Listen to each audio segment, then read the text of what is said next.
12 গুণের নারীকে আল্লাহ তাআলা ভালোবাসেন। যেই নারীর মাঝে 12টা গুণ সে বিলং করতে পারবে, 12টা গুণ যে মেনে চলতে পারবে, তার লাইফে ফলো করতে পারবে, আল্লাহ তাআলা নিজেই তাকে ভালোবাসবেন। সুবহানাল্লাহ পড়বেন না আপনার সবাই?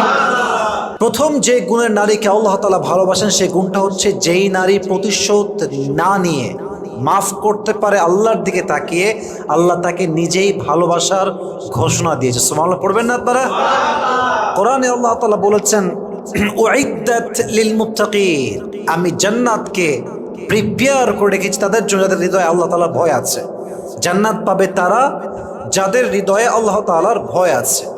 তো তাদের গুণ কি কি আছে? আল্লাহ তাআলা একটা গুণ বলেছেন, ওয়াল আফিনা আনিন নাস, দে উইল ফরগিভ পিপল, তারা মানুষকে ক্ষমা করবে, and they will not take revenge, তারা প্রতিশোধ নেবে না। অনেকে দেখবেন যে অনেক আগে কেউ কষ্ট দিয়েছে, কোনো একটা